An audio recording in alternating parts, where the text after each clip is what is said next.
Opsi memasuki tatanan kehidupan normal baru merupakan bentuk optimisme dalam rangka membangun keseimbangan antara aspek kesehatan pada satu sisi dan aspek sosial ekonomi pada sisi lainnya. Yang mana hal tersebut ditujukan untuk membangun, mewujudkan ketahanan sosial ekonomi di masa pandemi. Sejurus dengan itu, hari ini pemerintah tengah menyiapkan berbagai regulasi.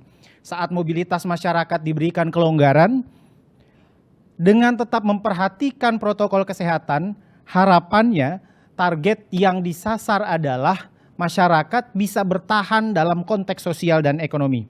Karenanya sebagai bentuk perhatian, Polri, Divisi Humas dalam hal ini, menyelenggarakan webinar yang bertajuk Ketahanan Sosial Ekonomi dalam Tatanan Kehidupan Normal Baru, dengan harapan dapat memetakan manfaat atau benefit dalam konteks sosial ekonomi, resiko-resiko yang mungkin muncul, serta memberikan informasi dan pemahaman kepada masyarakat akan arti penting tatanan kehidupan normal baru.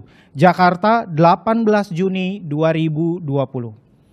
Partisipan yang berbahagia, saya akan menyapa yang telah terhubung dengan aplikasi Zoom. Mohon bisa dilambaikan tangannya apabila bisa mendengar suara saya dengan jelas. Baik, terima kasih. Kita telah hadir 4 narasumber di studio ini. Yang pertama sekaligus saya memperkenalkan adalah Irjen Pol Dr. Andes Daniel Tahimonang Silitonga SH, selaku Ketua Satgas Pangan Polri. Kepada yang terhormat Pak Daniel, kami persilakan maju.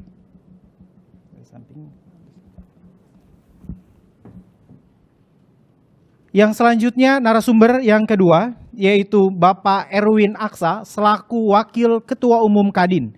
Kepada Pak Erwin saya persilahkan.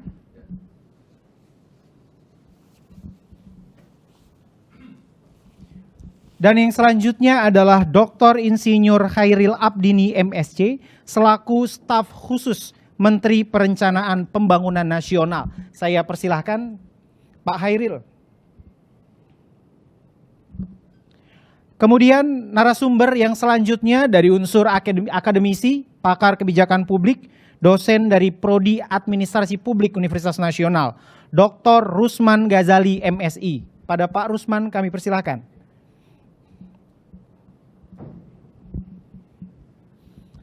Selanjutnya adalah host dalam kegiatan kita kali ini, Kepala Divisi Humas Polri. Kepada yang terhormat Irjen Pol Raden Prabowo Argo Yuwono, SIK MSI, disilahkan.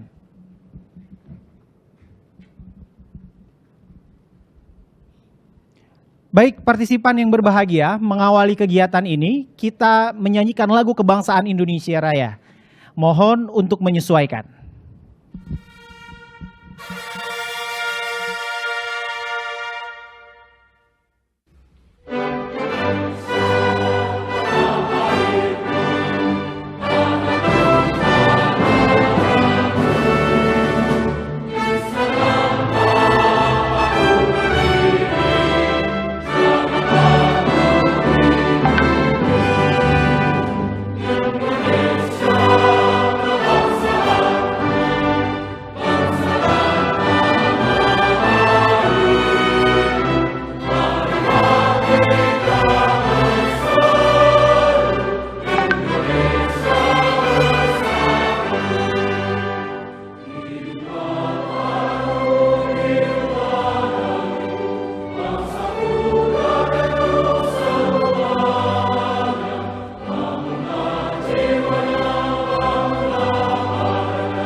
Baik, untuk para narasumber kami persilahkan duduk kembali.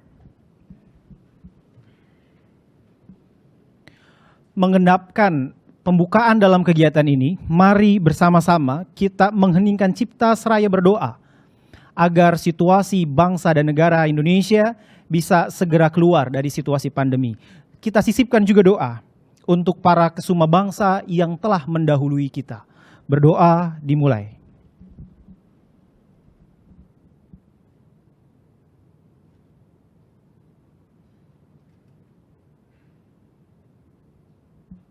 Selesai. Baik, partisipan yang berbahagia, kita akan mulai dengan sambutan Kepala Divisi Humas Polri. Kepada yang terhormat Bapak Argo dipersilahkan.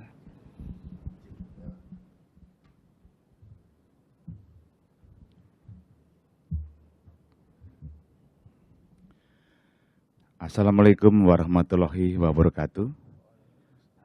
Selamat siang dan salam sejahtera bagi kita sekalian. Shalom, Om Swastiastu, Namo Buddhaya dan salam kebajikan. Yang saya hormati dan yang saya banggakan para narasumber, yang pertama Bapak Irjen Pol Daniel Silitonga, ya, selaku Kasatgas Pangan Polri. Kemudian yang kedua Bapak Erwin Aksa, selaku Wakil Ketua Umum Kadin. Yang ketiga Dr. Insinyur Khairil Abdini, selaku Staf Khusus Menteri Perencanaan Pembangunan Nasional. Kemudian Bapak Dr. Rusman Ghazali, MSI, selaku Pakar Kebijakan Publik atau dosen Prodi Administrasi Publik UNAS. Dan para Karo, para Kabak dan personil jajaran Divisi Humas Mabes Polri, dan para undangan serta peserta webinar yang saya hormati. Pertama-tama marilah kita panjatkan puji syukur kehadirat Allah Subhanahu wa taala, Tuhan Yang Maha Kuasa yang telah memberikan rahmat, ya, dan hidayah sehingga kita bisa bertatap muka walaupun hanya melalui webinar. Tapi yang terpenting bahwa kita bisa bertemu yang ke-6 kali, ya, acara ini, ya. Jadi bisa lancar sampai yang ke-6 kali. Sedangkan untuk webinar kali ini bertemakan tentang ketahanan sosial ekonomi dalam tatanan kehidupan normal baru. Ya. Tentunya dengan para narasumber di atas, ya, tentunya nanti dari teman-teman semua bisa bertanya setelah mendengarkan paparannya. Minimal kita bisa mengetahui apa yang dimaksud, ya, berarti dengan ketahanan pangan, kemudian dengan new normal, ya, dan kemudian juga bagaimana tentang perekonomian itu. Memang tidak setiap tahun kita alami seperti ini, ya, tidak tiap 5 tahun kita alami seperti ini, tapi kita berharap ini yang terakhir, ya, dan yang pertama yang terakhir berkaitan dengan virus corona ini, ya. Jadi dengan adanya disiplin daripada apa yang kita lakukan saat ini, kita diberikan tambahan kekuatan, kesehatan, ya, terutama dengan pikiran yang jernih dan bersih, membuat imun kita meningkat. Gitu, ya. Kemudian bahwa di dalam kegiatan ini juga kami berterima kasih, ya, berterima kasih kepada panitia yang telah mempersiapkan segalanya, baik itu mengenai tema, kemudian mengundang narasumber, ya, kemudian juga mempersiapkan tempatnya, dan juga mengajak teman-teman dari Bali, ya, Bali dan Jakarta, ya, yang untuk ikut serta dalam kegiatan ini, ya. Ya, tentunya kami atas nama pribadi, semoga kegiatan FGD ini, saya ulangi, kegiatan, ya, FGD dengan webinar dapat dilaksanakan dengan baik dan lancar. Gitu. Jadi akhir kata saya akan menyitir apa yang disampaikan oleh Bung Karno yang kita jadikan motivasi untuk menyongsong tatanan kehidupan baru. Bermimpilah setinggi langit. Jika engkau jatuh, engkau akan jatuh di antara bintang-bintang.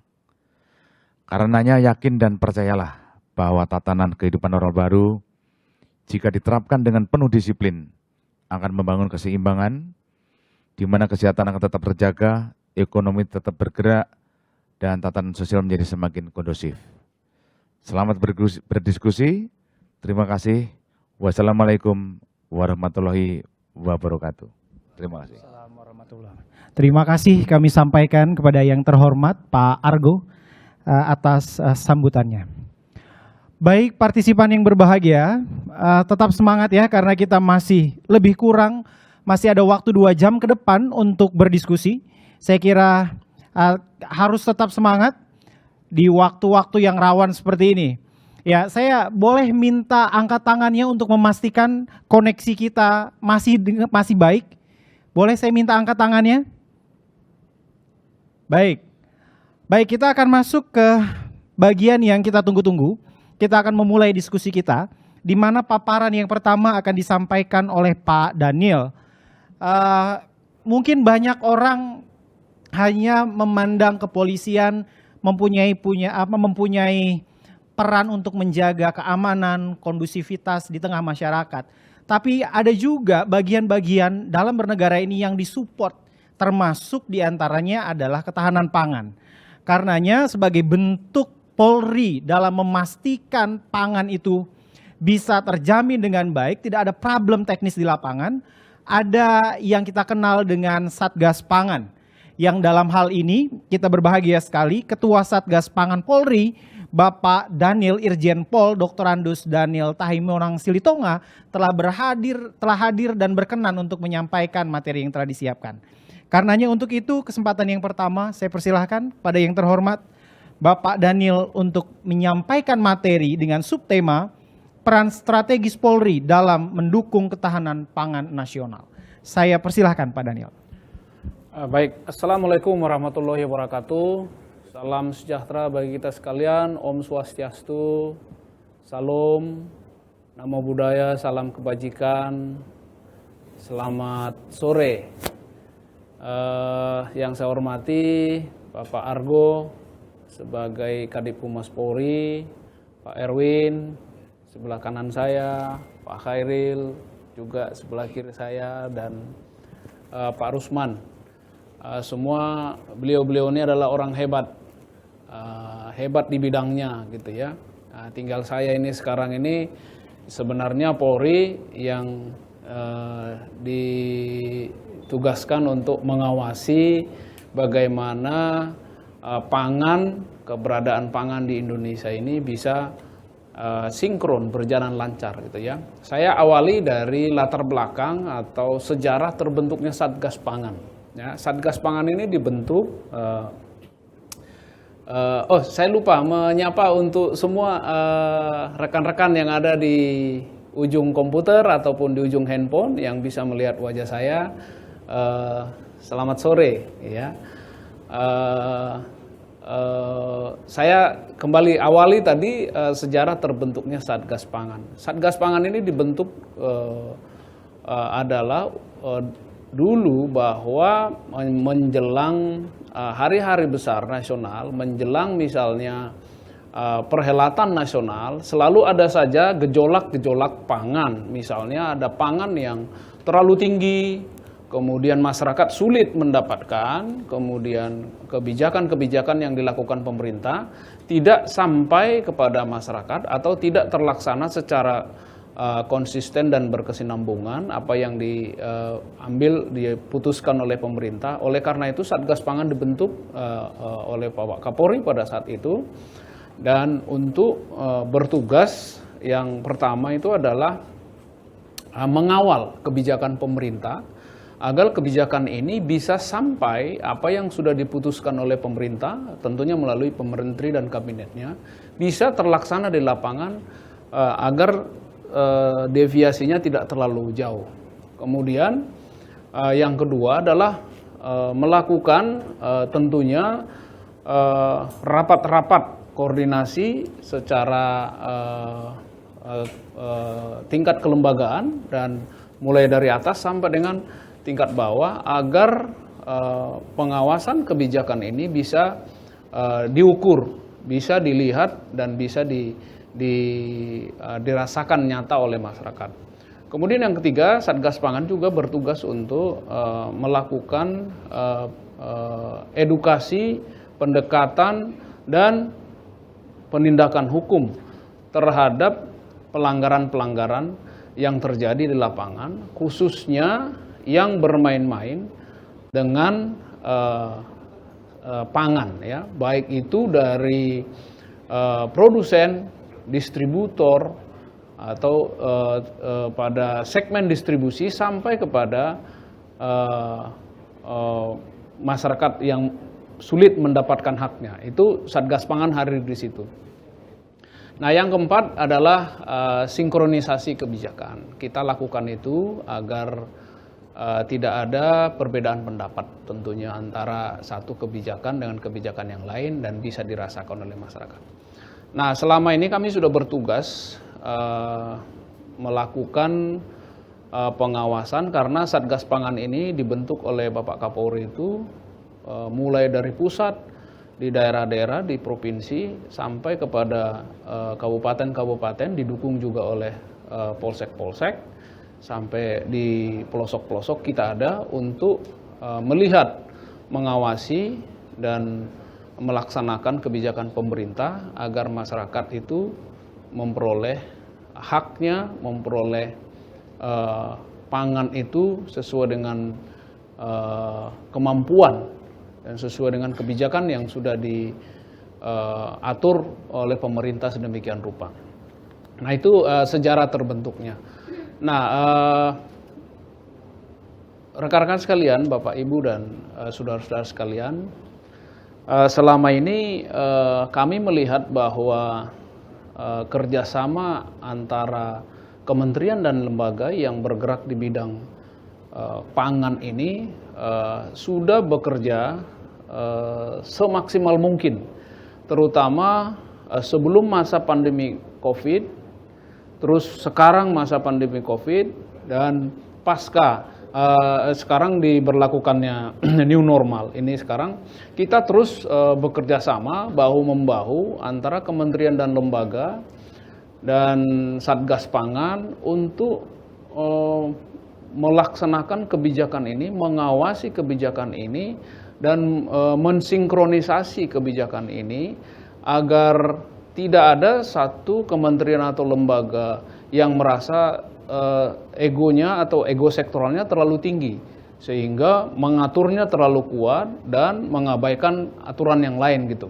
Nah, kita di situ hadir bersama-sama melalui tentunya rapat dan penelitian dan turun ke lapangan bersama agar semua kebijakan itu bisa dilaksanakan dan bisa dirasakan oleh masyarakat. Kami melakukan itu baik itu di meja, baik itu dalam tataran ruang besar, maupun tataran yang lebih luas lagi di lapangan bersama-sama. Nah, itu jadi selanjutnya juga kami punya desk di Satgas Pangan itu yang memantau setiap hari perkembangan harga 11 bahkan 13 bahan-bahan pokok pangan yang dibutuhkan oleh masyarakat. Jadi kami memantau setiap hari di mana di seluruh provinsi dan daerah di seluruh Indonesia harga pangan yang terlalu tinggi atau tidak terjangkau itu kami melakukan intervensi-intervensi melalui pengawasan-pengawasan di lapangan. Kenapa bisa terjadi? Karena desk kami itu mengumpulkan data dari semua kementerian. Nah, selanjutnya rekan-rekan sekalian, harga-harga yang sekarang ini baik itu kemarin konsentrasi kita itu pada saat masa bulan suci Ramadan, Lebaran, dan sekarang pasca Lebaran, dan lebih khusus lagi sekarang di masa COVID ini dan new normal ini, kita tetap bekerja bahu-membahu, bekerja keras untuk mengawasi, melaksanakan kebijakan pemerintah agar ketersediaan pangan ini bisa tercukupi, terjaga, dan masyarakat bisa terlayani. ya, bisa terlayani mendekati apa itu harapan gitu ya. Memang kami mencatat ada beberapa harga komoditi yang melonjak sekarang. Misalnya seperti gula pasir. Ya, gula pasir ini sekarang secara nasional saya bisa rata-ratakan, tadi pagi saya baca, saya rata-ratakan secara nasional itu antara 14.000 sampai dengan 14.500 harga gitu ya. Nah, ada beberapa faktor yang nanti akan kita bahas apabila memang ada waktu yang panjang, kenapa bisa gula seperti itu. Kemudian bawang putih juga kemarin sempat tinggi, tapi akhir-akhir ini sudah mencapai 30.000, ada yang 25.000, ada yang bahkan di bawah 20.000 di Jawa Timur, dan mungkin memang di daerah-daerah tertentu yang alasan klasik yaitu distribusi agak sulit gitu. Nah, selanjutnya rekan-rekan sekalian, kami juga berkoordinasi dengan kementerian yang mengurusi di bidang perhubungan, ya, hubungan laut, kemudian transportasi yang lain, agar khusus dalam pengangkutan hasil produksi pangan dan hasil pangan yang dibutuhkan oleh masyarakat itu bisa dilaksanakan secepat mungkin dan tanpa ada hambatan di lapangan. Ya, beberapa kali kami harus meeting dengan Dirjen Hubla, kemudian dengan pengurus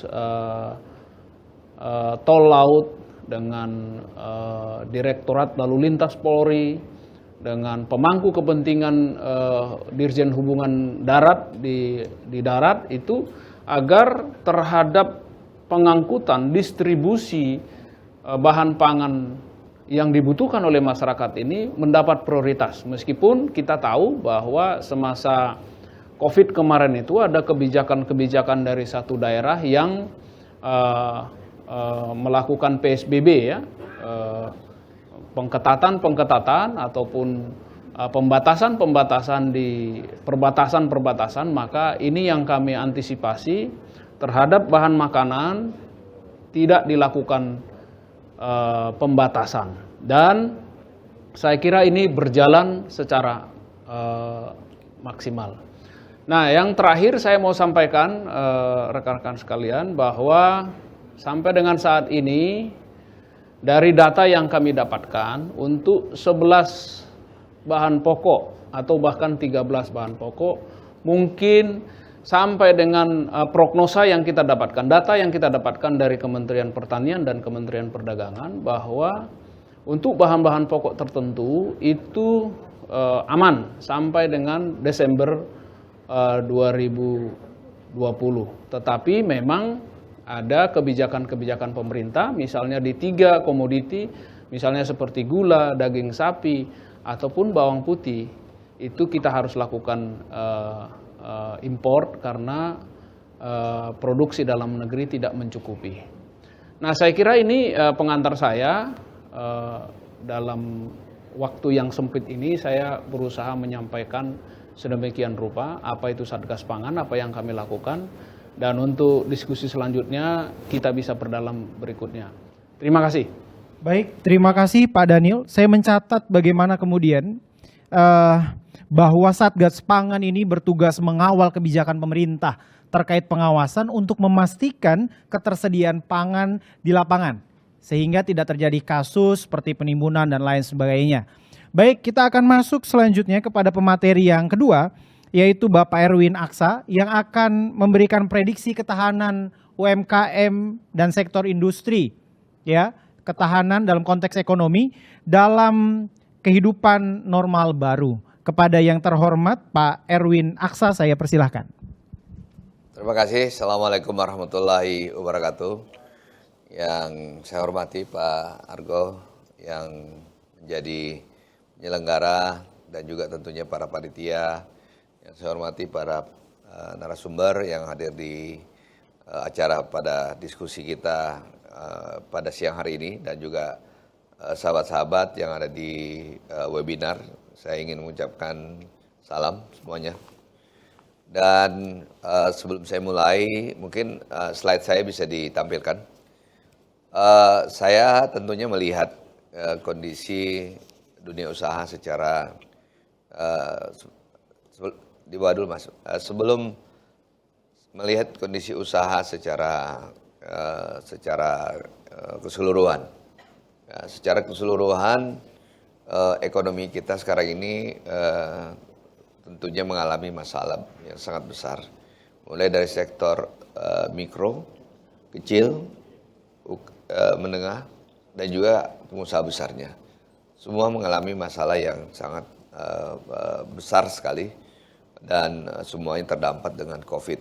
Karena tentunya dengan COVID ini kemarin terjadi PSBB atau istilahnya mungkin kalau di luar negeri istilahnya lockdown ya, bahasa kerennya begitu. Nah, sebelum saya mulai, saya ingin memperlihatkan slide di mana Amerika Serikat, State of New York, Gubernur Andrew Cuomo. Ini adalah seorang gubernur yang sangat fenomenal dan sekarang ini menjadi seorang gubernur yang tampil setiap hari di publik internasional, bukan hanya di Amerika, memberikan penjelasan setiap hari tentang kondisi daripada COVID-19 yang ada di negara mereka. Sehingga masyarakat di Amerika ataupun di New York itu mendapatkan informasi yang ada secara faktual dan tentunya bisa mengetahui perkembangan terakhir. Nah, slide pertama yang ingin saya sampaikan, di situ yang harus kita cermati, ya, yang harus kita cermati adalah pengatasan terhadap kesehatan. Pengatasan terhadap kesehatan karena virus ini bisa menyebar ke semua orang, tidak terkecuali golongan, strata, umur, dan sebagainya. Sehingga kita harus berhati-hati. Di Amerika Serikat, di New York, kemudian terjadi lonjakan begitu besar yang tajam dan eksponensial sekali peningkatan orang yang terkena COVID-19 ini. Pada saat Januari, waktu wabah di Wuhan itu mulai muncul, Amerika Serikat sudah menutup pintu masuk di wilayah barat mereka. Di wilayah barat mereka sudah ditutup. Tetapi wilayah timur itu tidak ditutup, terbuka. Dan penerbangan dari Eropa, penerbangan dari beberapa negara itu masuk ke wilayah timur. Sehingga ada 3 juta orang yang masuk ke New York melalui airport mereka JFK dan Newark. Dan inilah yang mengakibatkan pada saat bulan Maret terjadi wabah pandemi yang luar biasa di New York yang mereka dapatkan dan rasakan yang begitu hebatnya. Yang perlu dicermati yang pertama adalah jumlah orang yang masuk ke rumah sakit. Sampai hari ini kita perlu tahu dan perlu informasi berapa jumlah orang yang masuk rumah sakit karena COVID. Itu yang pertama. Kedua adalah jumlah orang yang dirawat di rumah sakit. Nah, ini yang saya sampaikan di slide ini adalah jumlah orang yang dirawat di rumah sakit. Dari hari pertama sampai hari sekarang sudah menurun dan ini sudah masuk hari 110 hari barangkali sejak munculnya wabah pandemi di Amerika Serikat pada Maret tanggal 20. Jadi terjadi sebuah penurunan ya setelah kenaikannya eksponensial, kemudian penurunan daripada angka hospitalisasinya mereka itu menurunnya tidak tajam, tetapi penurunannya gradual. Ini yang perlu dicermati. Slide kedua. Nah, Bapak-bapak, Ibu-ibu, saudara-saudara sekalian, beberapa ahli-ahli di Amerika itu membuat proyeksi. Ya seperti juga mungkin di Indonesia, para ahli epidemiologi, pakar-pakar, semua membuat proyeksi. Di Amerika bahkan dikatakan akan terjadi 2,2 juta orang akan meninggal di Amerika Serikat, ya kan? Kemudian kenyataannya, best skenario-nya sekarang ini di Amerika sudah lebih dari 100.000 orang sudah meninggal. Dan itu juga dikonfirmasi oleh Gedung Putih Task Force, bahwa kalau tidak dilakukan tindakan yang cepat dan tidak dilakukan tindakan yang disiplin, akan ada potensi kematian 1,5 sampai 2,2 juta di Amerika Serikat. Ini yang dikatakan oleh Andrew Cuomo sebagai gubernur. Nah, slide berikutnya sama, ini hospitalization, kita loncat aja. Nah, kita loncat aja ya. Jadi saya cepat aja. Ini sebentar. Ini angka kematian, kembali ke angka kematian di Amerika itu di New York sendiri hanya 16.000. Jadi proyeksinya dikatakan 93.000, ternyata kembali masuk slide sebelumnya lagi, ya ini dikatakan itu 93.000, tapi kenyataannya di New York 16.000. Kenapa bisa demikian? Karena kedisiplinan, karena pemerintah New York berhasil melakukan PSBB atau lockdown mereka dengan baik dan disiplin dan terukur. Ini yang penting. Dan konsolidasi dan koordinasinya yang paling penting sehingga mereka bisa melakukan hal ini. Di Amerika Serikat, khususnya kota New York, mereka bisa melakukan 60.000 testing, swab test itu dalam waktu 1 hari. 60.000 swab test dalam waktu 1 hari. Jadi di bulan pertama Maret itu mereka sudah melakukan 500.000 swab test dalam 1 hari sehingga mereka bisa langsung mengetahui jumlah orang yang terinfeksi dengan corona. Halaman berikutnya,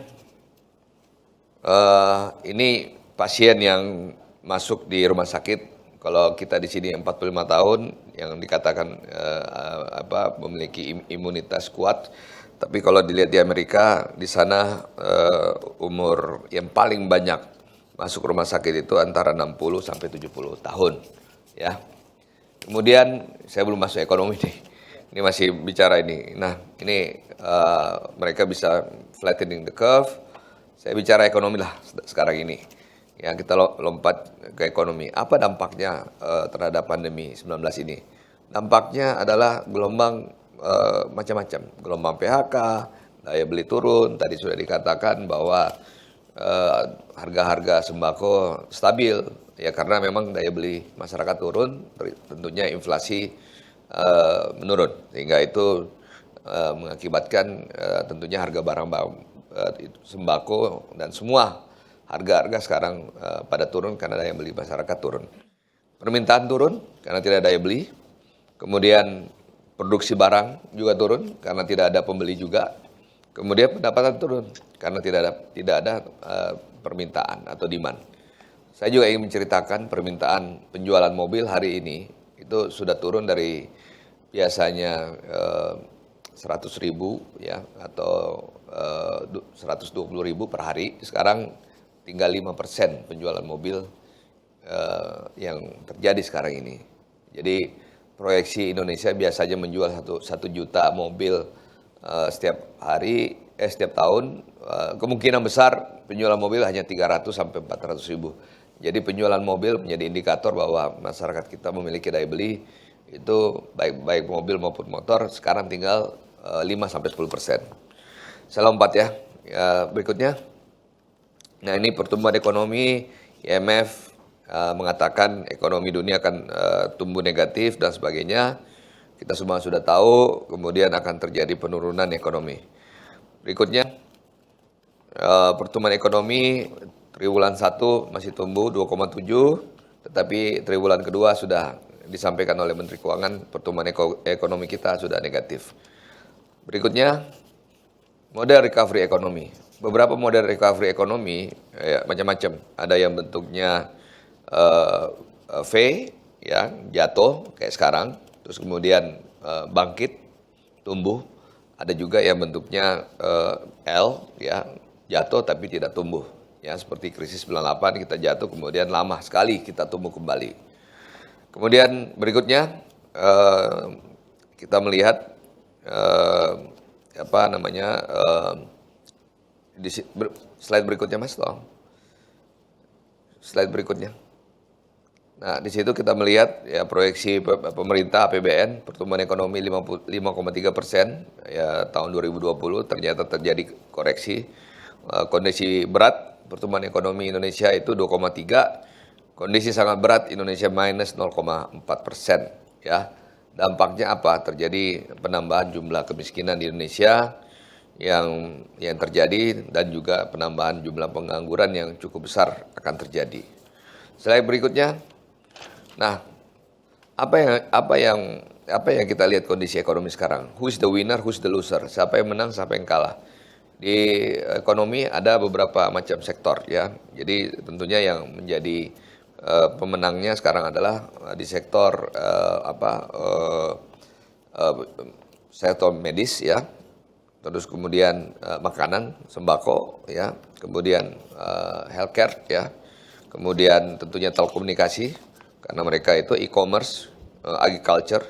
Kemudian siapa yang kalah? Oil and gas, education, financial service, perbankan, manufacturing, konstruksi, otomobil, karena mereka mendapatkan persoalan tadi, permintaan. Jadi inilah dua sektor yang menang dan dua sektor yang kalah. Baik, mohon Ya. izin Pak Erwin, kalau tadi sudah disampaikan, hari ini daya beli menurun, pendapatan menurun dan seterusnya. Nah, pemerintah mengambil opsi untuk masuk ke tatanan new normal, tatanan kehidupan baru. Nah, Bapak yang berkecimpung di sektor ekonomi, bisa tidak memberikan prediksi bagaimana dengan pelonggaran ini? Bagaimana sektor ekonomi akan stagnan atau mungkin juga bisa lebih cepat bertumbuh? Oke, Ya. saya selesaikan slide saya dulu. Ya, saya ingin slide berikutnya, tolong bisa ditampilin. Saya ingin menyampaikan omset menurun, drop ya, cash flow dunia usaha sangat berat, mandek ya.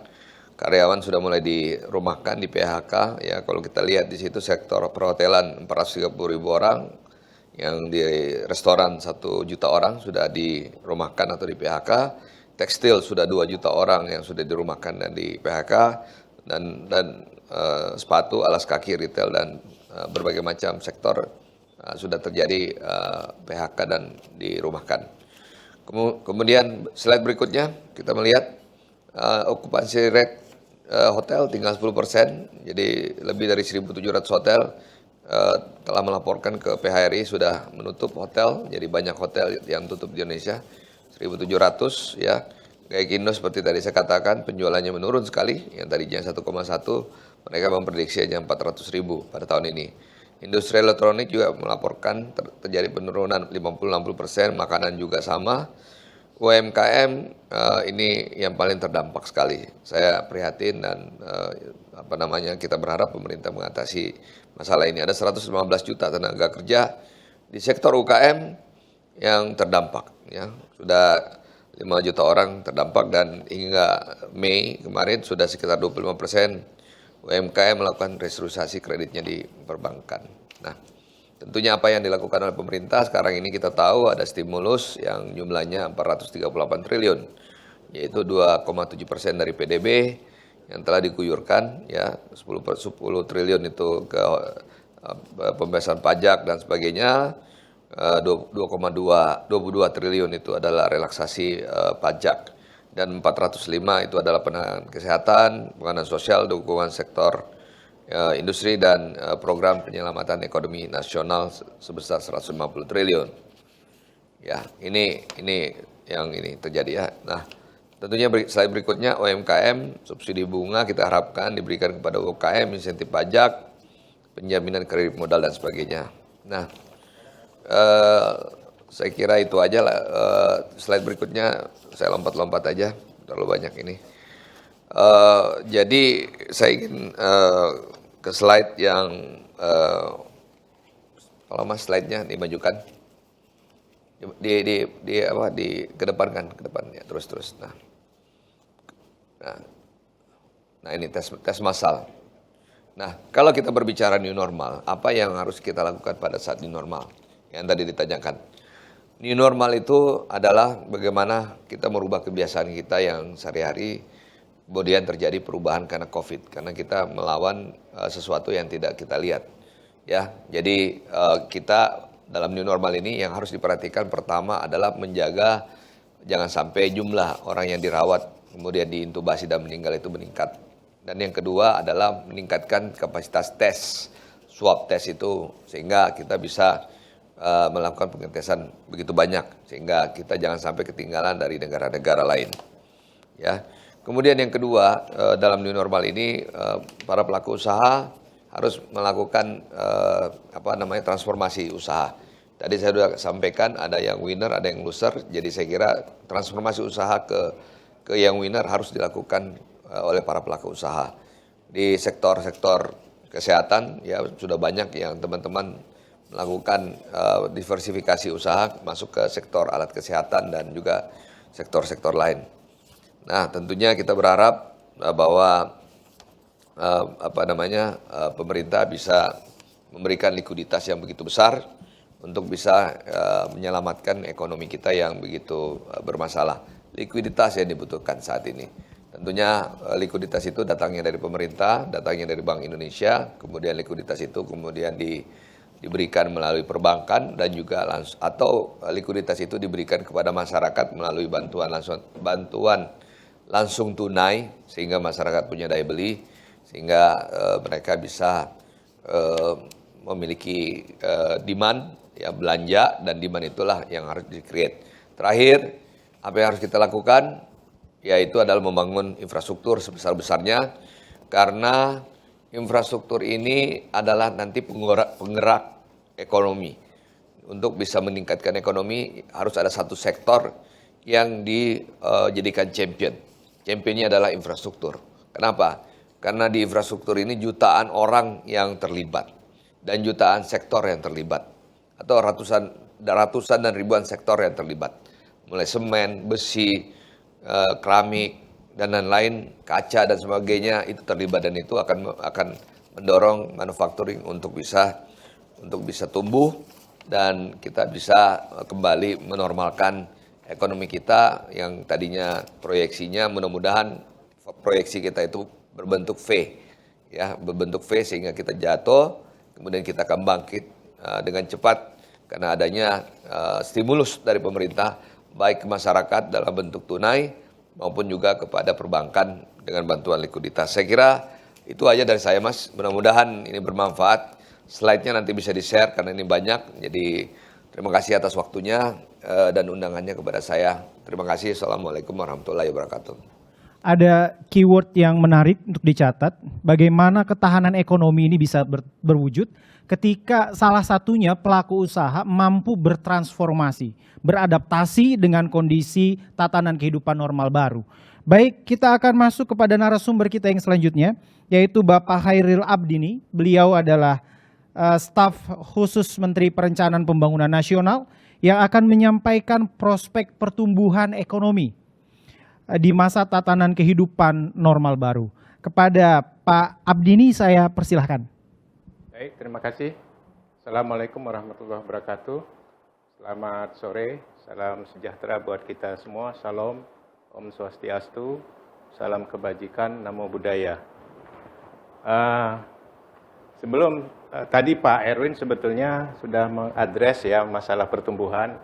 Barangkali saya akan mulai dari apa yang sebetulnya sudah diingatkan oleh para ilmuwan sekitar 15 tahun yang lalu. Ilmuwan sudah mengingatkan bahwa dunia ke depan itu akan mengalami banyak sekali outbreak atau wabah begitu. Itu sudah diingatkan 15 tahun yang lalu. Banyak faktor yang menyebabkan itu, antara lain misalnya climate change, ya, perubahan iklim, polusi dan sebagainya. Nah, dari situ kita melihat ya, memang terjadi beberapa seperti SARS ya, kemudian juga terjadi MERS itu, kemudian juga terjadi Ebola ya. Nah, dari 3 peristiwa outbreak itu alhamdulillah itu cepat bisa dikendalikan, tidak berkembang menjadi pandemi ya. Nah, begitu sekarang terjadi COVID-19 ini, atau juga sering disebut dengan SARS-CoV-2 itu ternyata sekarang sudah berkembang menjadi pandemi. Nah, ini di luar dugaan. Nah, persepsi yang terbangun selama ini? Selama itu orang rata-rata tidak siap atau kurang siap lah menghadapi kondisi ini. Karena melihat SARS bisa cepat terkendali dan selesai, kemudian MERS juga terkendali, Ebola juga bisa dikendalikan gitu ya. Nah, tidak adalah negara yang menyiapkan diri untuk menghadapi pandemi seperti sekarang ini. Dan ini terjadi dan kita menghadapinya dan dunia juga tidak tahu kapan ini akan berakhir. Ya, ada faktor uncertainty di situ, faktor ketidakpastian. Nah, saya akan mencoba menjelaskan dari sisi ekonomi ini. Ada pendapat yang menarik atau perumpamaan yang menarik yang disampaikan oleh Paul Krugman, seorang pemenang Nobel di bidang ekonomi. Krugman menyampaikan bahwa sebelum pandemi ini ekonomi itu biasa-biasa saja, ya, tidak ada masalah begitu. Nah, setelah terjadi pandemi ini, itu ibarat pasien yang sakit masuk ke ruang gawat darurat, lalu di ruang gawat darurat itu pasiennya diberi obat tidur, supaya dia tidur dalam rangka pemulihan. Ekonomi itu seperti ini sekarang. Ekonomi itu secara sengaja kita istirahatkan, secara sengaja kita tidurkan begitu. Nah, kenapa itu dilakukan? Ya, karena memang COVID ini menularnya itu melalui manusia, aktivitas manusia. Kalau kegiatan perekonomian, kegiatan bersosial, kegiatan beribadah masih dilakukan seperti biasa-biasa, maka itu penularannya akan cepat sekali. Nah, itu perumpamaan yang dibuat Krugman. Nah, tapi tentunya tidurnya ini jangan terlalu lama. Kalau terlalu lama nanti nggak bangun-bangun jadi koma. Ekonomi bisa koma, kegiatan sosial bisa koma, dan itu sangat tidak kita harapkan. Nah, pelan-pelan pemerintah, ya, ilmuwan, para pengambil keputusan mulai memahami fenomena COVID ini sebetulnya seperti apa. Kita semua belajar. Pertama sekali WHO menyatakan, oh tidak perlu pakai masker, yang perlu pakai masker hanya penderita saja. Tapi belakangan kan semua akhirnya disarankan semua harus pakai masker. Nah, itu contoh bagaimana ini permasalahannya pelan-pelan dipelajari dan itu berkembang. Jadi kita sedang membangun evidence untuk membuat sebuah kebijakan. Nah, kita bersyukur pemerintah di dalam menempuh kebijakan, baik itu kebijakan kesehatan maupun kebijakan ekonomi, itu selalu berbasis hasil dari penelitian, ya, pendapat dari ilmuwan. Misalnya tentang kesehatan, ya, kita minta ahli epidemiologi dulu, ya, apa kira-kira alat ukur kita untuk menyatakan bahwa pengendalian ini tuh sudah bisa kita lakukan. Nah, itu ada yang disebut dengan angka reproduksi, itu harus di bawah 1. Yang kedua, apalagi yang harus dilakukan? Kita harus menyiapkan fasilitas kesehatan, menyiapkan tenaga dokter, tenaga kesehatan, supaya jangan sampai terjadi membludak nanti pasiennya, negara tidak siap menangani itu. Itu tujuannya. Lalu yang ketiga, meningkatkan surveillance, ya, meningkatkan tes, tadi yang disampaikan oleh Pak Erwin juga, ya, sebanyak mungkin begitu. Nah, bagaimana dengan ekonomi? Untuk ekonomi, karena ini memang istilahnya Joseph Stiglitz, ini adalah bentuk dari market failure, maka satu-satunya cara adalah pemerintah turun tangan. Pemerintah segera melakukan revisi terhadap APBN, ya, dengan menerbitkan Perpu, gitu. Nah, dari revisi itu tadi Pak Erwin sudah sebutkan ada 400 triliunan lebih, ya, digunakan untuk pengendalian COVID ini, termasuk di dalamnya ada bantuan sosial untuk kesehatan, kemudian ada paket stimulus juga untuk UKM dan sebagainya. Oke. Nah, dari situ bagaimana skenario ke depan, ya? Seperti apa? Tadi angka-angka pertumbuhan sudah disebutkan, bisa skenario berat dan bisa juga skenario terberat gitu. Skenario yang baik itu sebetulnya adalah kita bisa segera mengendalikan COVID ini, ya. Kemudian kita juga menyiapkan respons kebijakan ekonomi yang pas begitu. Itu skenario terbaik. Mudah-mudahan kita berharap terbaik, ekonomi kita masih positif untuk tahun 2020 ini. Tapi kalau yang terberat terjadi, kita tidak begitu berhasil dalam mengendalikan COVID ini, kemudian respon kebijakan kita juga tidak begitu pas, ya, kita bisa masuk ke skenario terberat dan itu pertumbuhan itu bisa mengalami negatif. Kira-kira seperti itu. Nah, sekarang dengan kita memasuki ekonomi new normal, ya, atau tatanan baru ini, saya kira pemerintah sudah menyiapkan seperti apa itu harus dilakukan, ya, apa protokol yang harus dipatuhi oleh masyarakat, gitu. Dan saya juga, kita juga berterima kasih kepada Polri yang mengutamakan keselamatan dan ketertiban masyarakat di dalam new normal ini. itu luar biasa. Jadi ada di negara lain itu rakyatnya dicambukin begitu, kalau kita tidak ya. Kita lebih mengeduket masyarakat dengan baik, polisi siap ketika ada orang berkumpul-kumpul, jaraknya tidak dijaga, polisi mengingatkan. Jadi kalau kita melakukan ini semua dengan baik ya, mudah-mudahan pemulihan ekonomi ini akan bisa segera tercapai begitu ya. Nah, apa yang bisa meyakinkan orang bahwa kegiatan ekonomi sosial itu bisa dilakukan kembali? Sebetulnya kunci utamanya tes tadi yang disebutkan itu. Kalau tes itu bisa dilakukan dengan baik ya, dan saya sudah dengar ada universitas di Israel itu berhasil menemukan nanochips yang dalam 20 atau 25 detik orang itu bisa ketahuan dia bawa COVID atau tidak.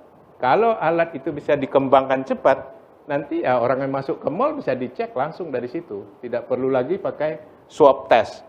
Swab test itu mahal sekali, 1,5 juta untuk satu tes, dan hasilnya juga memerlukan 3 hari. Lah orang mau ke mall nunggu hasilnya 3 hari kan nggak pas itu. Nah, hal-hal yang beginilah yang menjadi perhatian kita ke depan ya. Ya istilahnya we hope for the best tapi prepare for the worst. Kita berharap yang terbaik yang terjadi untuk Indonesia, tetapi kita juga tetap menyiapkan diri untuk menghadapi kalau kondisi terburuk itu tentunya tidak kita harap terjadi gitu ya. Dan saya kira mungkin nggak sampai 10 menit, cukup itu dari saya. Terima kasih. Baik, terima kasih Pak Abdini. Yang penting untuk kita catat, tatanan kehidupan normal baru ini bisa sesuai dengan target dalam konteks pemulihan ekonomi bisa tercapai ketika protokol kesehatan dijalankan dengan baik, standar yang ditetapkan oleh pemerintah bisa dijalankan dengan baik. Lebih kurang begitu. Nah, selanjutnya kita akan masuk kepada materi yang keempat yang akan disampaikan oleh Pak Rusman Ghazali. Beliau akan berbicara terkait ketahanan dan resiko sosial dalam tatanan kehidupan normal baru. Kepada yang terhormat Pak Rusman, saya persilahkan. Terima kasih. Assalamualaikum warahmatullahi wabarakatuh. Yang saya hormati Bapak Argo, Pak Daniel, dan Pak Abdini, dan rekan-rekan sekalian peserta webinar pada hari ini. Yang pertama, saya ingin berapresiasi pada Polri ya, khususnya Divisi Mabes Polri, karena di masa pandemi ini mengambil peran begitu luas, termasuk pada acara ini sebagai satu acara yang cukup membantu dalam konteks memberikan informasi sejelas-jelasnya tentang dampak sosial ekonomi dari pandemi 19 ini. Bisa PowerPoint-nya. Yang pertama, saya ingin memulai dari satu studi ya. Sebenarnya apa yang dilansir tadi oleh Pak Abdi ini benar, tapi ada buku ya di tahun lalu itu yang ditulis oleh David Walsh itu 2019, judulnya The Uninhabitable Earth, Bumi yang Tak Mampu Berpenghuni. Di sana memang David ini bukan dokter, bukan ahli kesehatan, tapi dia aktivis. Tapi bukunya sangat menarik, Pak. Karena dia melakukan riset di banyak negara, khususnya tadi yang disebutkan oleh Pak Abdi ini, tentang ada satu babnya yang membahas tentang sejarah penyakit wabah di dunia. Dan di sana dia sudah memprediksi, dan di akhir risetnya itu di bukunya yang saya sebutkan tadi, menyebutkan bahwa penyakit-penyakit di dunia sekarang itu adalah penyakit yang akan terus bermutasi, berkembang, dan polanya akan mewabah karena pengaruh dari apa yang disebut tadi, salah satunya climate change, macam-macam. Kira-kira prediksinya itu, hasil risetnya seperti itu. Dan dia memberikan nama megadeath ya. Ketika wabah itu datang, dia akan selalu mengancam korban besar. Ya, termasuk korban kemanusiaan, korban sosial, dan tentunya juga korban ekonomi. Seperti yang kita alami pada hari ini. Seiring dengan itu, kita mengingat bahwa pandemi ini dideklarasikan oleh WHO pada tanggal 11. Dan seperti juga yang disebutkan tadi Pak Abdi ini benar. Tak ada negara yang siap dengan deklarasi itu. Karena awalnya para pakar memprediksi ini sifatnya epidemi lokal ya di Wuhan sana. Sehingga ya orang santai saja di banyak negara, termasuk mungkin relatif para pejabat kita dan hampir banyak negara seperti itu. Nah, dalam kondisi seperti itu, suka atau tidak suka, ya kebijakan yang diputuskan oleh pemerintah, yang ditempuh pemerintah itu tidak tersiapkan dengan waktu yang cukup. Dan kemudian pemerintah opsinya itu adalah dari undang-undang dia mengambil opsi yang paling minimalis itu, yang disebut dengan PSBB. Karena ada tiga level ya regulasi itu. Yang pertama karantina, ya karantina karantina wilayah. Yang kedua adalah karantina rumah sakit. Kemudian yang kedua adalah karantina individu, kemudian karantina rumah sakit dan PSBB. Pemerintah memilih opsi ini karena inilah opsi kebijakan yang paling murah biayanya dalam konteks kehidupan kita. Dan saya juga melihat ini yang paling tepat karena kalau lockdown disamping berbiaya mahal juga resikonya banyak sekali. Kemudian memang masalahnya timbul banyak diperdebatkan di ruang publik karena tidak semua daerah mengusulkan opsi PSBB itu ke pemerintah pusat. Kan mekanismenya mekanisme izin sesuai dengan kondisi daerah. Sehingga pengendalian mobilitas penduduk itu agak repot juga dilakukan oleh para aparat karena tidak semua daerah terkoneksi dengan kebijakan itu. Itu yang menjadi tantangan terberat para aparat kita dalam konteks wabah penyakit ini. Kemudian berikutnya, kalau kita bicara tentang ketahanan sosial, pemerintah tertolong karena masyarakat Indonesia itu punya modal sosial yang kuat yang disebut dengan gotong royong. Dan kita melihat semangat gotong royong itu ketika wabah ini datang itu luar biasa di kalangan universitas, LSM dan juga di tingkat RW RT itu secara spontan membuat relawan sosial dalam konteks saling membantu dalam kehidupan sosial dan ekonomi dan juga saling bertukar informasi tentang wabah ini. Itu yang menolong banyak pemerintah. Ada kultur kita yang tidak dimiliki negara-negara lain mungkin dalam konteks menghadapi masalah ini. Kemudian saya ingin masuk ke item intinya, menuju normal baru. Saya ingin mengutip lagi, ada referensi terakhir, bukan terakhir ya saya punya, itu terbit tahun 2002. Lehman ya, ini memang dokter, ahli kesehatan. Beliau ini menulis satu kasus tentang case studies in risk policy. Jadi dia secara khusus mengkaji tentang vaccination policy, kebijakan vaksinasi di banyak negara dan yang pernah dilakukan oleh WHO. Dia sangat hebat membahas tentang ini. Dan ternyata menemukan vaksin itu tidak mudah, Pak. Bukunya menjelaskan seperti itu. Dia punya tahapan banyak.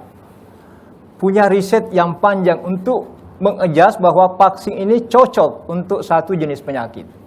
Nah, makanya kalau kita relevansikan dengan hari ini, editorial ya, majalah Time, yang judul besarnya itu Generation Pandemic, terbit tanggal 8 Juni kemarin di Amerika, itu editorialnya secara khusus membahas tentang COVID-19 vaccine so from my early study.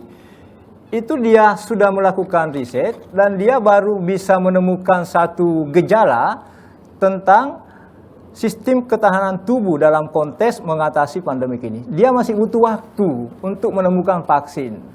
Nah, kalau kita relevansikan juga dengan Universitas Airlangga kedokteran kan juga tuh sudah mendeklar dia sudah mulai menemukan satu vaksin ya, obat yang dilakukan oleh tim dari Universitas Airlangga, tetapi masih melanjutkan, masih perlu riset lanjutan karena dia baru menemukan obatnya, dia belum bisa mengukur tentang sejauh mana obat itu bisa aman bagi kehidupan manusia. Jadi udah jelas menunggu vaksin itu luar biasa lamanya. Artinya butuh waktu yang yang berat untuk menemukan itu, tidak semudah yang dibayangkan orang. Nah, dalam kondisi seperti itu, kalau kita bicara pandemik, ya tentu tingkat keamanan manusia itu bisa diyakini ada jika vaksinnya sudah ada. Tapi kan tidak mungkin berlama-lama seperti ini. Seperti yang disebutkan oleh Pak Hairil tadi, ekonomi dimatikan tidak seperti mematikan bola lampu. Dia seperti mematikan reaktor nuklir, dia akan merambah kemana-mana. Dan rambahannya sekarang dalam konteks resiko sosial. Dan ini yang kita akan hadapi beberapa waktu ke depan. Memang kondisi negeri kita hari-hari ini, kalau kita merujuk dengan banyak riset, misalnya riset dari University of Technology of Design Singapura, yang dipimpin oleh Jiang Silo itu memperkirakan Indonesia bersih di bulan September. Dunia bersih dari pandemik di bulan Januari-April tahun depan. Dia basis datanya itu adalah data driven prediction, dia berbasis data prediksinya, sehingga dari hari ke hari dia bisa memprediksi sesuai dengan data yang diambil dari suatu negara.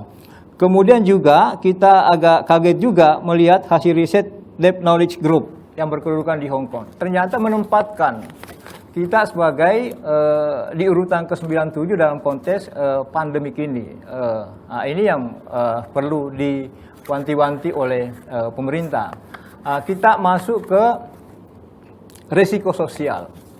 Kalau saya melihat kebijakan pemerintah terkait dengan new normal ini, intinya itu kalau istilah saya serba 50% ya. Semua dibatasi dengan aktivitas 50%. Perkantoran, korporasi, mall itu diskon 50% semua. Jadi aktivitas hanya dibenarkan dalam konteks itu. Saya pikir dalam konteks kebijakan new normal ini, resiko sosialnya kalau kita lihat dari pembatasan aktivitas perkantoran, kemudian aktivitas pendidikan, aktivitas pasar modern, mall, kemudian juga fasilitas publik wisata relatif mudah dilakukan oleh pemerintah atau aparat. Yang agak berat ini kalau saya menakar resiko sosialnya adalah aktivitas di tempat pasar tradisional, kemudian transportasi darat, kemudian aktivitas rumah ibadah, kemudian upacara adat dan budaya. Ini kesulitannya di sini. Karena senantiasa akan menimbulkan masalah jika penegak hukum di bawah atau aparat tidak berhati-hati melonggarkan kebijakan new normal ini. Karena di sana pusat-pusat interaksi warga kita. Kita tahu catatan kritis warga kita itu nilai-nilai keagamaan yang sangat kuat, kemudian nilai sosial kolektif juga sangat tinggi, kemudian upacara adat yang demikian intensif dalam banyak hal, orang sunatan aja diacarakan kalau di Indonesia. Nah, dalam konteks new normal ini, pembatasannya kan masih jelas. Pemerintah masih menginginkan pembatasannya itu ya masih dengan protokol kesehatan yang ideal. Tapi bagi saya menerapkan new normal ini, melonggarkan PSBB, aktivitas 50%, saya pikir relatif bisa diimplementasikan dengan baik di perkantoran, pasar modern, macam-macam. Tapi kalau terkait dengan rumah ibadah, pasar tradisional, ini yang beresiko. Nah, maka kita berharap pelonggaran ini juga harus diiringi dengan kapasitas petugas di bawah untuk mencermati kemungkinan-kemungkinan seperti ini. Karena sekali lagi saya menyatakan bahwa memang kebijakan PSBB ini kan kesulitan utamanya tidak semua daerah tadi memperlakukan itu. Dia berdasarkan mekanisme perizinan. Saya pikir risiko sosial yang paling perlu diantisipasi oleh para petugas di bawah, khususnya Polri dan para aparat lainnya, itu yang paling memungkinkan bisa melahirkan konflik di tingkat bawah. Demikian, wabillahi taufiq wal hidayah, wassalamualaikum warahmatullahi wabarakatuh. Waalaikumsalam warahmatullahi wabarakatuh. Terima kasih Pak Rusman Ghazali atas apa yang disampaikan. Jadi kalau Pak Rusman tadi menyoroti bahwa pemerintah hari ini mengambil lebih kurang kebijakan 50-50 gitu ya, 50% dalam pembatasan. Tapi memang ini menjadi tantangan tersendiri ketika kita bicara grassroots di tempat ibadah, pasar, pusat-pusat keramaian lainnya. Maka diperlukan memang penguatan yang betul-betul ekstra dalam rangka menjaga di lapangan agar interaksi itu bisa berjalan dengan baik. Baik, partisipan yang berbahagia, tiba saatnya saya akan menyapa partisipan dalam Zoom. Sudah ada 3 penanya yang masuk ke panitia. 3 orang ini dari Universitas Paramadina dan 2 dari Universitas Udayana. Dan saya mohon lambaian tangannya apabila suara saya terdengar dengan jelas. Saya mohon lambaian tangannya. Baik, baik. Kita akan masuk ke sesi tanya jawab. Yang pertama saya berikan kesempatan kepada Elmilanda Mustikawati dari Universitas Paramadina. Mohon karena constraint waktu dengan singkat pertanyaan dan ditujukan langsung kepada siapa. Baik, Emil, apakah bisa mendengar suara saya? Halo? Bisa mendengar suara saya? Baik, terima kasih. Iya, baik, silakan. Kita sudah tahu sendiri bahwa tadi sudah dibahas juga ekonomi itu sama dengan stabilitas yang bermodalkan yaitu pembangunan yang menciptakan nanti adalah keamanan. Pertanyaan dari saya ini, dari stabilitas ini Pak, apabila ada konflik sosial nanti dari kebijakan new normal ini, bagaimana cara atau skenario untuk menanggulangi konflik sosial dari gagalnya, misalnya gagalnya new normal ini? Gitu. Baik, pertanyaannya ditujukan kepada siapa? Untuk panelis. Untuk siapa? Untuk semuanya. Halo, baik. Ya, untuk semuanya. Baik, saya kira sesuai dengan tupoksinya, mungkin nanti pertanyaannya akan dijawab dari unsur Polri, Bapak Daniel. Ada pertanyaan dari Emilanda dari Universitas Paramadina. Pertanyaannya, ketika new normal ini memasuki era new normal, kemudian terjadi konflik sosial di tengah masyarakat, apa mungkin langkah yang bisa diambil oleh Polri? Bisa juga dikaitkan dengan persoalan pengamanan pangan. Apa langkah-langkah yang diambil? Baik, saya langsung persilahkan kepada yang terhormat Pak Daniel untuk menjawab. Ya, Emilanda dari Jakarta ya. Kita perlu catat, memang dari awal kita sudah memperkirakan akan adanya gejolak ya dalam kondisi yang pandemi COVID sampai dengan terus berjalan ya. Tetapi kita harus bersyukur gitu ya. Kita kebijakan pemerintah, pengantisipasi, kemudian kebersamaan TNI dan Polri bersama seluruh lapisan masyarakat, unsur Pemda juga bekerja sama secara bahu-membahu untuk mengantisipasi hal-hal yang terjadi. Dan memang beberapa upaya yang kita setir kemarin itu kita dapatkan itu ada beberapa informasi akan ada gerakan-gerakan seperti itu, tapi atas kebersamaan TNI dan Polri mengantisipasi ini sepertinya sampai dengan saat ini dapat diatasi. Nah, kami dari Satgas Pangan saya mau jelaskan begini. Dalam era pandemi COVID yang kemarin itu, yang kita rapatkan dari hari ke hari adalah agar masyarakat ini mendapatkan bahan makanan ini jangan sampai tidak tersedia. Nah, ini menjadi prinsip kita, Satgas Pangan dan seluruh stakeholder yang ada di bidang pangan. Oleh karena itu kita bahu-membahu bersama siang dan malam mengusahakan agar pangan ini berada, kemudian siap, kemudian sampai kepada masyarakat. Dan memang kami sadari tidak sesempurna apa yang kita pikirkan. Ada beberapa komoditi yang agak sulit memang sempat mengalami kesulitan, misalnya seperti gula kemarin pada awal-awal pandemi, sampai dengan sekarang mungkin, tapi sekarang sudah mulai datang gulanya. Kemudian bawang putih sempat langka juga, dan sekarang sudah harganya bahkan di Jawa Timur sudah di bawah 20.000 gitu ya. Sempat juga mengkhawatirkan beras, ternyata Dan kita mendapat pertolongan situasi pada saat memang pandemi kemarin itu kita juga dalam keadaan panen besar, jadi kita mengalami stok beras yang bagus, yang baik gitu. Jadi itu yang kita usahakan agar pada saat pandemi dan pasca pandemi ini nanti, misalnya yang kita katakan sekarang new normal, masuk ke new normal ini, kita dari pangan, dari Satgas Pangan dan seluruh stakeholder mengupayakan agar masyarakat bisa mendapatkan pangan dengan harga yang terjangkau. Itu menjadi prinsip kita gitu. Untuk mengenai konflik sosial yang terjadi, saya kira sampai dengan saat ini semua dalam keadaan terkendali dan TNI dan Polri itu pada kondisi yang sangat baik. Kondisi sekarang ini menjaga keutuhan, ketahanan, kemudian menjaga situasi Kamtipmas sampai dengan pelosok-pelosok yang sekarang. Saya kira ini. Bentar. Baik, terima kasih Pak Daniel, dan saya kira jawabannya juga cukup jelas ya. Sampai hari ini stabilitas dalam negeri kita masih aman, artinya tidak ada konflik sosial yang berarti.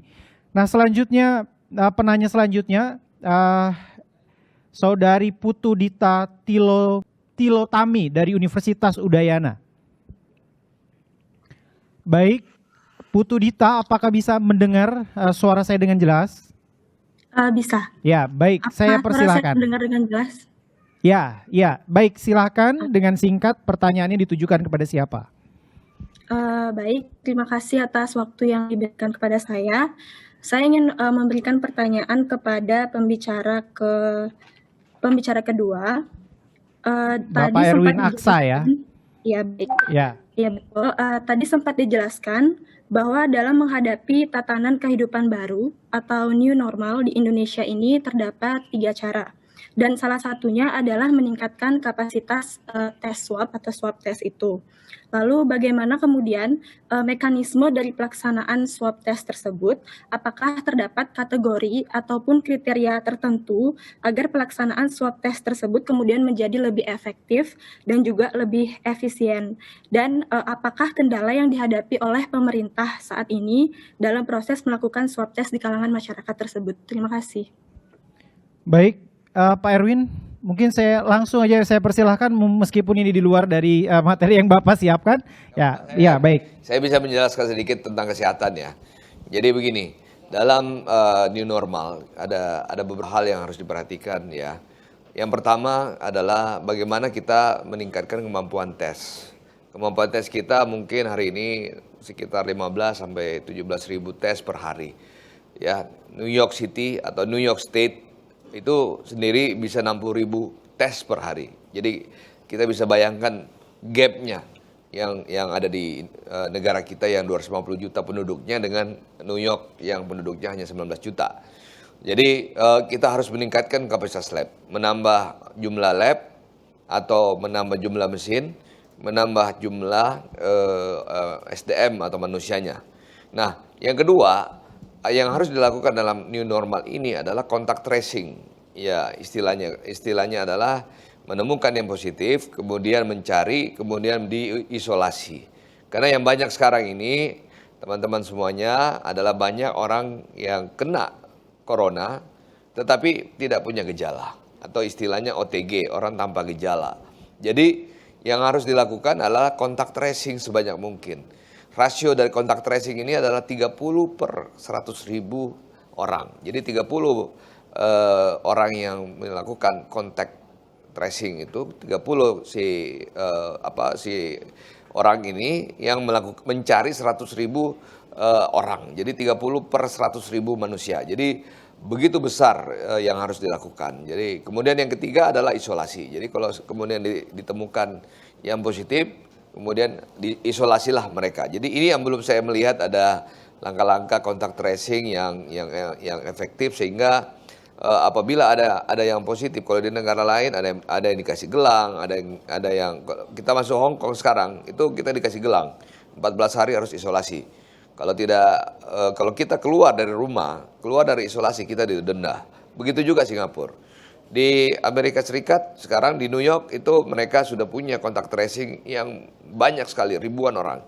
yang melakukan pengetesan dan kemudian mendapatkan yang positif, kemudian ditelusuri sampai akar-akarnya, siapa yang terkena, siapa yang berinteraksi, siapa yang bertemu dan sebagainya. Itulah new normal. Kita harus melakukan kontak tracing supaya akar-akar daripada orang yang terkena virus itu bisa teratasi. Nah, kemudian yang berikutnya adalah kita harus membuka industri atau sektor usaha secepat mungkin. Kita bagi fasenya, fase 1 apa, fase 2 apa, fase 3 apa. Tentunya fase pertama adalah manufaktur dan sektor infrastruktur yang mungkin memiliki social distancing, kemudian mereka juga mampu disiplin karena pakai masker dan juga punya hand sanitizer dan sebagainya.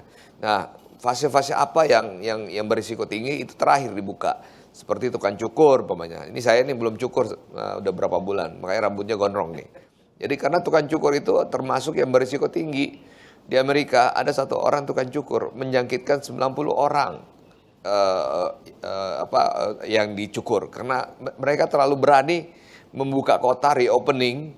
Itu akhirnya tukang cukur dibiarkan bekerja, tetapi tidak ada protokol yang diberikan. Jadi hati-hati kalau kita sekarang bercukur itu sangat berbahaya karena tidak ada social distancing dengan orang itu. Kemudian manicure, pedicure itu juga sama. Itu termasuk industri-industri yang berisiko tinggi. Terakhir itu diberikan kesempatan mereka untuk buka. Jadi itulah yang saya ingin sampaikan bahwa saya kira pemerintah sudah berusaha penuh untuk meningkatkan kapasitas testingnya. Yang perlu dijaga adalah supply chain-nya karena kebanyakan daripada bahan baku lab-lab ini adalah import ya. Jadi mulai reagennya, mulai filter tipsnya, mulai apapun istilahnya yang ada di lab itu semuanya import. Jadi yang tidak diimpor adalah manusianya saja. Jadi kita harus menjaga supply chain-nya. Mudah-mudahan pemerintah melalui BNPB dan Satgas COVID ini bisa bekerja lebih baik sehingga supply chain itu bisa terjaga sehingga lab di daerah itu tidak putus untuk melakukan pengetesan. Seringkali kalau putus ya labnya tidak bekerja gitu. Lab tidak bekerja, tidak ada yang ditemukan positif atau negatif. Saya kira itu. Baik, Pak Erwin, ini sekaligus saja dengan Pak Erwin, ada juga pertanyaan yang masuk via chat, sekaligus menindaklanjuti. Ketika kita sudah menuju tatanan new normal atau kehidupan normal baru, ini dijalankan. Nah, bagaimana sebagai pelaku usaha melihat ketahanan pelaku ekonomi dalam era new normal ini? Bagaimana Bapak menilai? Kalau bicara bertahan ya pasti pelaku usaha itu orang entrepreneur ya. Entrepreneur itu punya akal yang panjang, punya kemampuan untuk bisa berpikir, mencari solusi dan sebagainya. Tetapi begini, apapun namanya ada batasnya juga. Kalau kita berbicara ketahanan, kalau tidak ada bantuan stimulus dari pemerintah, baik itu stimulus modal kerja, terus kemudian stimulus restrukturisasi, kemudian tidak ada penciptaan demand melalui bantuan tunai ke masyarakat supaya masyarakatnya bisa belanja, itu saya kira sulit sekali bagi dunia usaha untuk bisa bangkit. Jadi kita berharap jangan sampai kurva daripada ekonomi kita itu berbentuk L. Jadi kita berharap berbentuknya V. Jadi kita berharap ini semuanya dari pemerintah, ya. Kita berharap bahwa stimulus dari pemerintah itu besar. Negara-negara lain itu bahkan ada yang sampai 20% dari GDP-nya, ya kan? Mereka memberikan stimulus. Memang kita berharap di sini KSSK, di situ adalah Menteri Keuangan, Gubernur BI, OJK, LPS dan sebagainya, itu mengambil keputusan cepat. Ya, karena hari demi hari semakin lama tidak diputuskan, semakin banyak kebutuhannya, semakin dalam rusaknya, ekonomi kita semakin susah, tentunya daya tahan dunia usaha tidak kuat. Kalau daya tahan tidak kuat, pasti para pelaku usaha akan bangkrut. Itu konsekuensinya. Baik, terima kasih Pak Aksa. Ya. Selanjutnya kita akan masuk ke penanya yang ketiga, yaitu Kadek Purnama Dewi dari Universitas Udayana. Baik, Kadek, apakah terdengar dengan jelas suara saya? Baik, terdengar.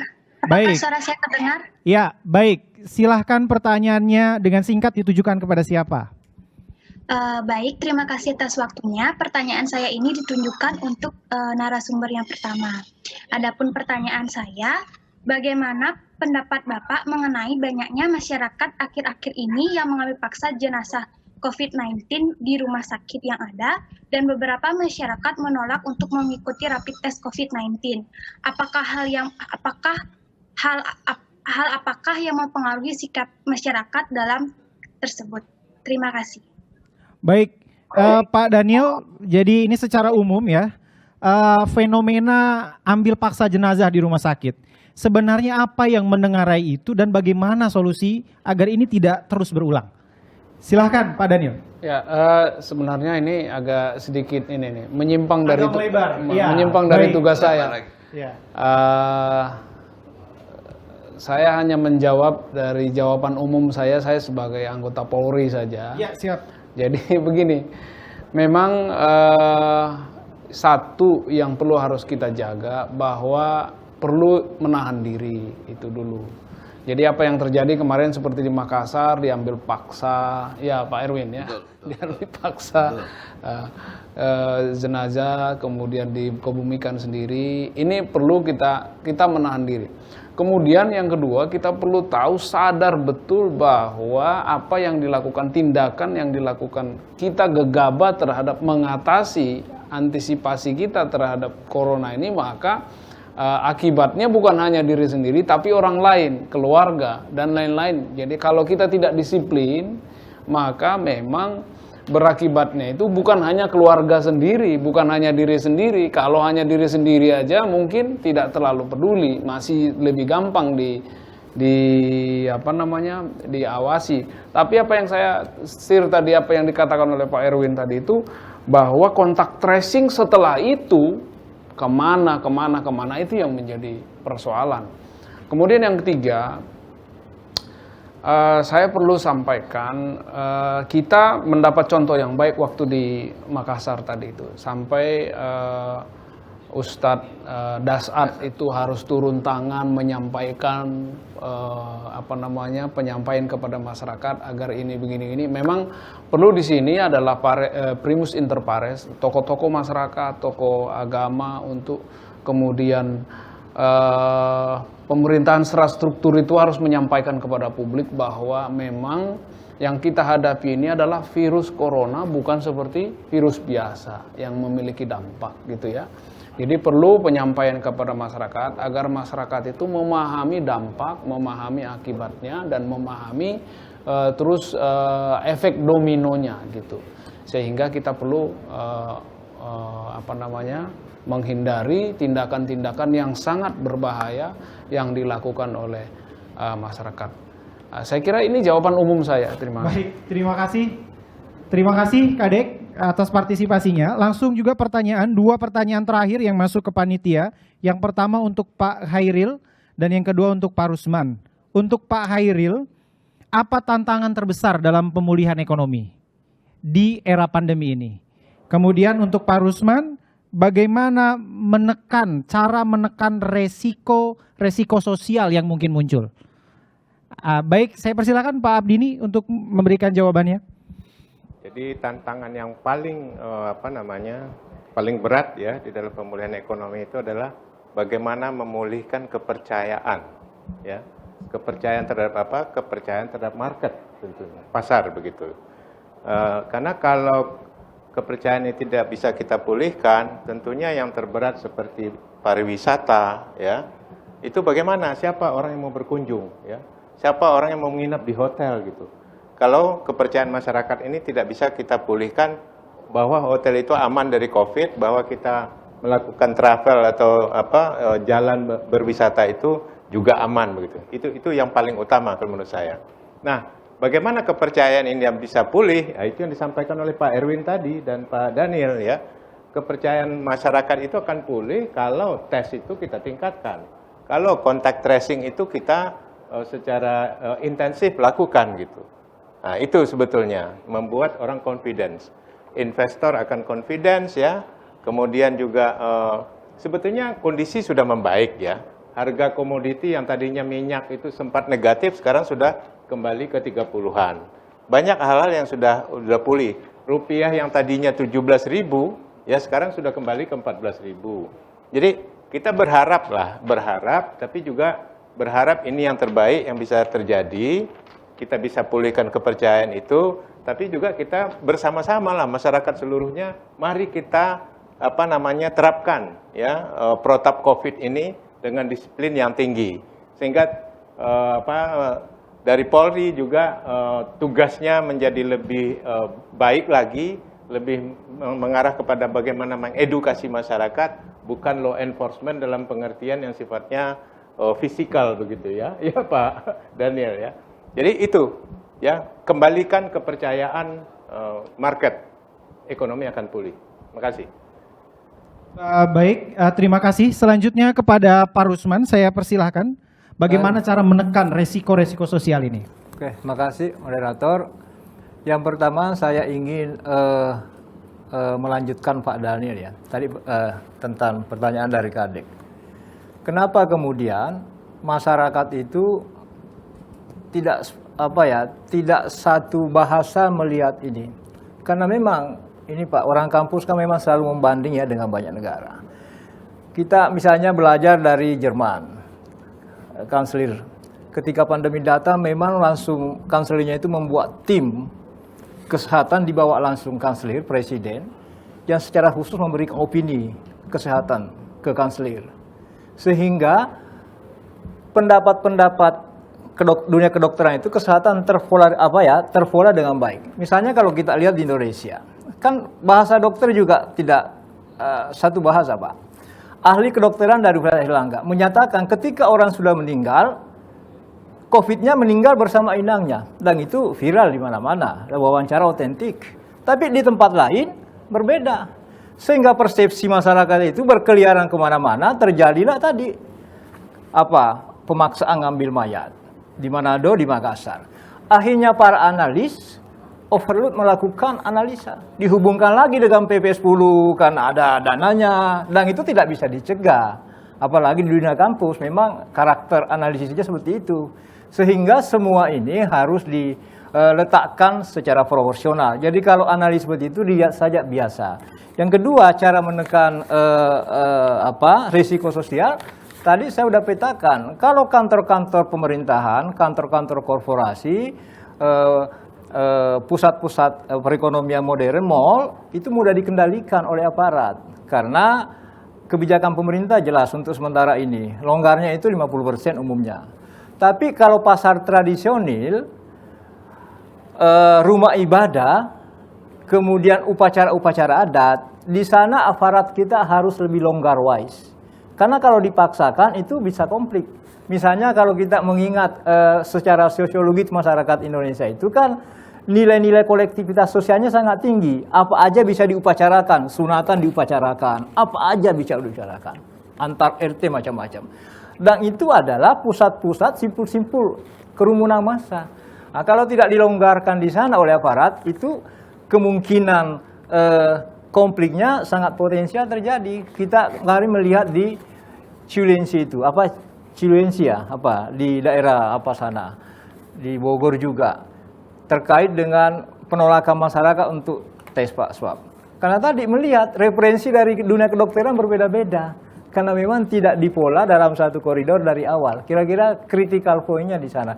Jadi yang saya harapkan aparat kita dalam konteks menekan risiko sosial, pusat perhatiannya di sana, pasar-pasar tradisional, tempat ibadah, upacara-upacara adat, karena risiko sosial yang paling potensial terjadi di sana. Saya pikir demikian moderator. Baik, terima kasih luar biasa diskusi kita pada siang hari ini. Kita sampai di penghujung acara, maka sebagai moderator saya hanya sedikit saja menyimpulkan dari dinamika yang berkembang selama diskusi. Partisipan yang terkoneksi dalam Zoom yang berbahagia, ketika bicara ketahanan sosial ekonomi yang bermuara kepada pertumbuhan ekonomi yang baik, maka prasyarat untuk sampai dalam kondisi tersebut adalah bagaimana terbangunnya atau pulihnya kepercayaan masyarakat. Sehingga hal ini akan mengantarkan lebih jauh lagi kepada pemulihan ekonomi secara umum dan sosial sehingga bisa menekan reaksi di kalangan masyarakat. Baik, itu yang dapat saya sampaikan mengakhiri dalam kegiatan ini. Saya moderator pada kesempatan kali ini mengucapkan terima kasih yang sebesar-besarnya kepada narasumber, kepada seluruh narasumber dan seluruh peserta. Semoga kegiatan kita bisa mendatangkan manfaat untuk kita semua. Saya akhiri, Angga Sulaiman untuk undur diri. Wassalamualaikum warahmatullahi wabarakatuh. Selamat sore, salam sejahtera bagi kita semua.